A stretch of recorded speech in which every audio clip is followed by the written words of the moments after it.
Salam alaikum shabab. Alors on continue le contrôle de gestion. Nous avons vu les séances précédentes et on a traité de manière fouillée les écarts sur charge directe. C'est la première partie. Donc dans une deuxième partie, donc, on va donc, se concentrer sur les écarts sur charge indirecte. Alors les écarts sur charge indirecte, nous avons déjà prononcé lors des séances précédentes que les écarts sur charge indirecte, et nous avons dit que les charges indirectes sont traitées dans des centres d'analyse. Ils sont traités dans des centres d'analyse. Et chaque centre d'analyse, on a dit qu'il est caractérisé par un budget. Un centre d'analyse, il est caractérisé par un budget. Alors, la nomination du budget, elle vient donc tout simplement dans le concept du contrôle de gestion. Mais voilà, dans le langage comptable, bien de la comptabilité analytique, c'est ce qu'on appelle le total de répartition secondaire. Total de répartition secondaire. Donc le total de répartition secondaire, est le budget dans la comptabilité analytique, parce que tout simplement on a des centres auxiliaires. Voilà, et les centres auxiliaires ils sont ventilés dans les centres principaux. Et bien sûr, après une répartition, parce que les charges indirectes nécessitent une répartition à travers des clés de répartition, puis avant qu'il soit imputé. Et puis on obtient tout simplement le total de répartition secondaire qui est le budget. Et le budget fait une partie qui est fixe et une partie qui est variable. Donc un coût variable plus un coût. Et nous avons dit que nous avons démontré que le coût variable unitaire il est standard. Pourquoi? Parce que les charges variables totales elles sont proportionnelles. Ils sont strictement proportionnels avec le niveau d'activité, avec le niveau de production. Et donc, le coût variable unitaire, il est constant. Il ne change pas, il ne bouge pas, parce que les charges variables, ils augmentent, ils diminuent, ils évoluent de façon générale, avec la même proportion que la production ou bien l'activité. Donc, et les charges fixes, ils sont fixes. Ils sont fixes, ils ne bougent pas. Ils ne varient pas, ils ne réagissent pas. Ils sont constants à court terme toujours, parce que toujours, il faut se rappeler qu'on est dans le contrôle de gestion. Le contrôle de gestion il se fait à court terme. Maintenant, on parle à court terme, et donc les charges fixes, ils sont fixes. Et donc, ils sont fixes parce que si les charges fixes augmentent, ils sont fixes à court terme, mais à long terme, ils varient. Ils subissent une variation, ce qu'on appelle une variation par palier, pas de droge, parce que voilà, ils nécessitent une longue période avant qu'il augmente. Donc, c'est pour ça, donc, à court terme, les charges fixes, pour qu'il y ait une augmentation des charges fixes, il faut prévoir un investissement. Et l'investissement ne se fait pas à court terme. C'est bon? Donc, les charges fixes unitaires, ils augmentent, lorsqu'il y a une mauvaise absorption des charges fixes, lorsque, bien sûr, tout simplement, il y a un peu nombre de produits qui absorbent les charges fixes, et donc le coût par unité sera élevé. Par contre, s'il y a un bon nombre de produits, s'il y a un bon nombre d'activités, si je suppose l'activité et le nombre d'heures, s'il y a un bon nombre d'activités voilà, qui sont là pour supporter une partie des charges fixes, et donc les charges fixes par unité sera faible. Et donc, il y a une variation, et la solution apportée, c'est la méthode de l'imputation rationnelle des charges fixes. On a apporté comme solution cette méthode tout simplement qui rend les charges fixes variables. Dépend avec l'activité, donc les charges fixes unitaires évoluent constant, les charges variables unitaires constants, et donc, le coût total d'un produit, il n'aura pas un impact. Et il ne sera pas impacté ni par le coût fixe, ni par le coût variable. C'est ça l'objectif de la méthode. Donc, et puis donc, si dans un centre, il y a une partie variable et une partie fixe, et s'il y a un problème, s'il y a un décalage par rapport aux objectifs dans le centre de façon générale, vous avez compris que dans le centre, il y a des charges variables, et donc, on va donc aller analyser ces charges pour savoir s'il y a des problèmes dans ces charges, et donc, voilà un écart sur charge variable. Il faut calculer un écart sur charge variable pour savoir s'il y a un problème au niveau des charges variables. Au niveau des charges fixes, et donc automatiquement, cela signifie que le problème peut venir des charges fixes, et donc écart sur charge fixe. Donc voilà, les deux écarts viennent tout simplement dans le budget et donc dans le centre. Et puis, toujours dans un centre d'analyse, le centre d'analyse il est caractérisé par une activité. Et donc nous avons dit que l'activité est mesurée en nombre d'unités d'œuvre, ce n'est pas comme les produits. Donc nous avons distingué entre les deux, activité et production. C'est la deuxième convention du plan comptable marocain. Cela déjà, nous avons expliqué en détail ça dans les séances précédentes. Et donc le rapport entre la relation entre activité et production, parce que l'activité c'est à fournir. L'activité, c'est à fournir. Si je suppose maintenant dans un centre d'approvisionnement, d'achat de la matière, l'unité d'œuvre, parce que l'activité est mesurée en nombre d'unités d'œuvre. Donc le nombre d'unités d'œuvre ou l'activité. Si maintenant, c'est le kilogramme de matière première. Dans un centre d'approvisionnement, il y a le kilogramme de matière première et la quantité totale de la matière dans le centre, c'est 1000 kg. C'est-à-dire que je dois fournir, je dois exploiter, je dois employer 1000 kg de matière pour que le centre fonctionne normalement. Alors, c'est le nombre de kilogrammes à exploiter, il dépend de la production. Et donc, il y a une dépendance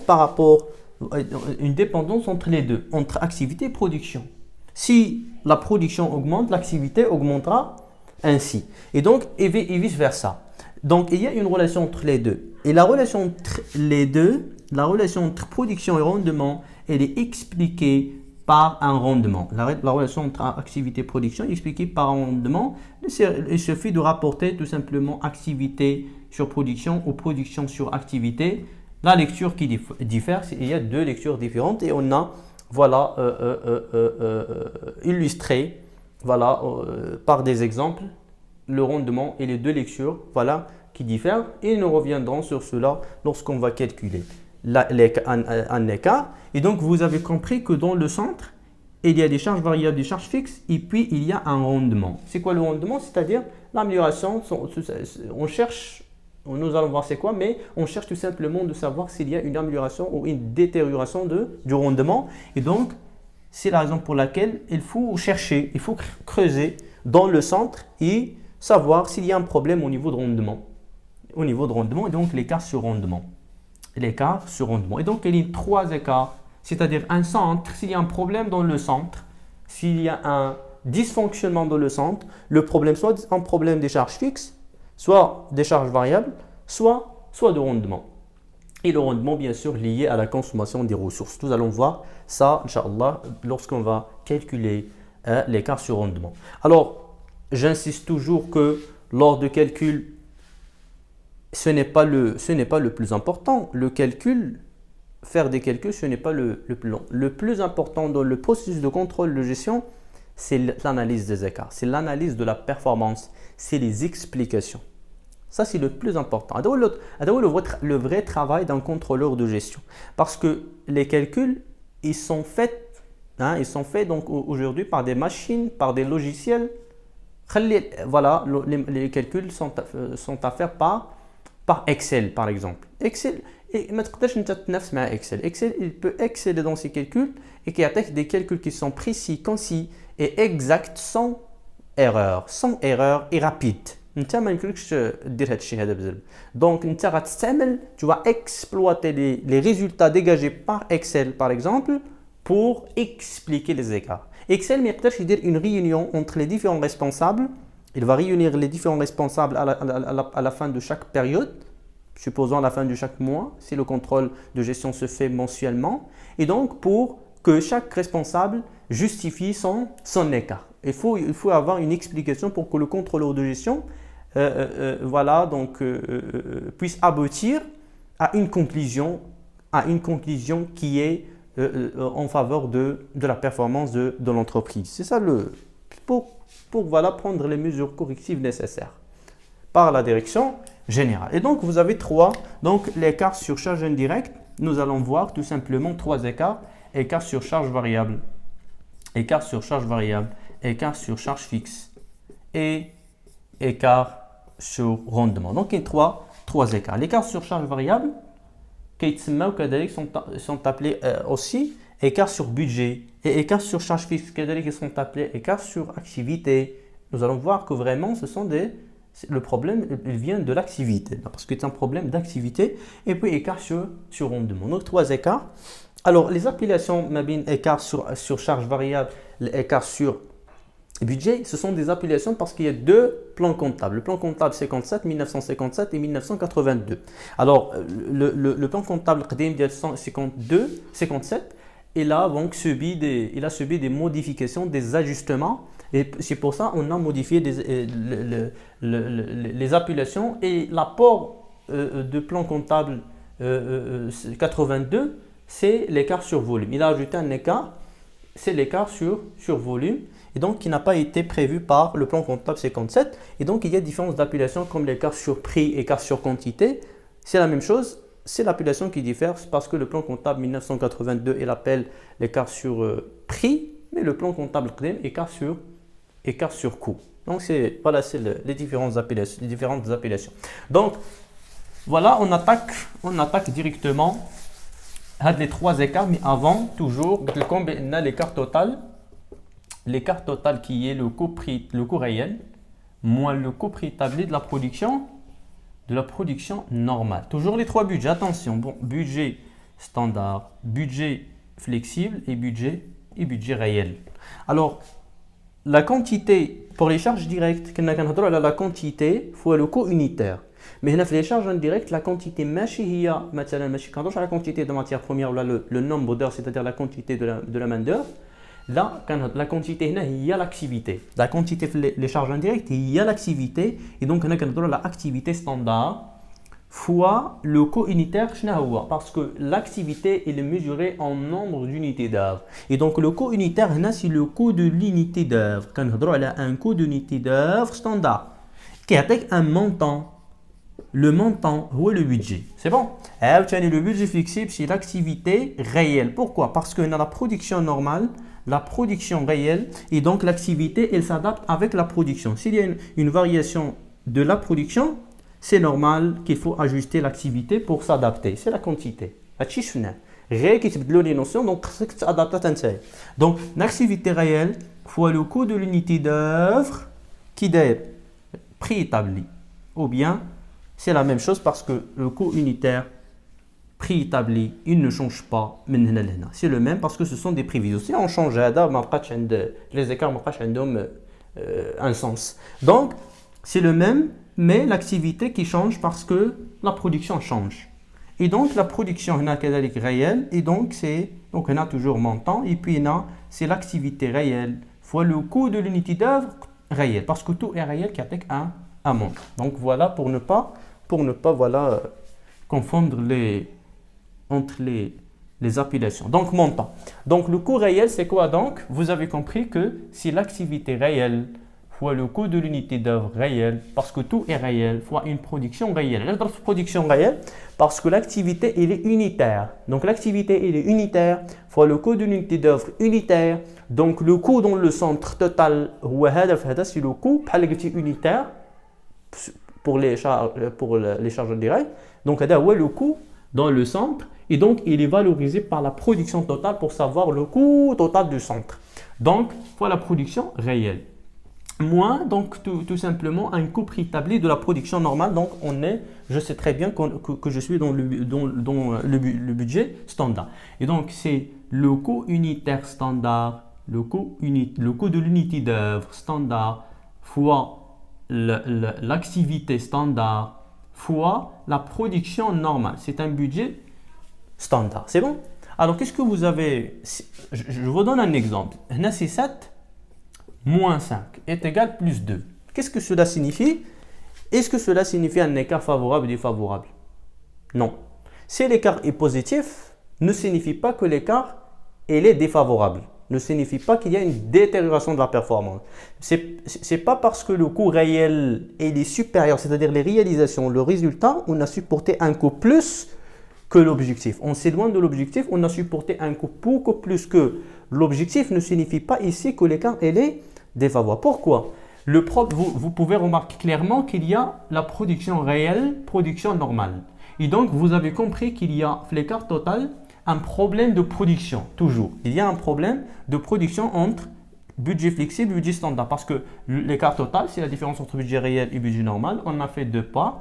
Donc, quand il y a le premier problème qui est problème de production, et donc ce qui justifie tout simplement que l'écart total, il est décomposé en écart sur volume. Parce qu'il y a un problème, différence entre la production, qu'il y a 2 niveaux de production différents.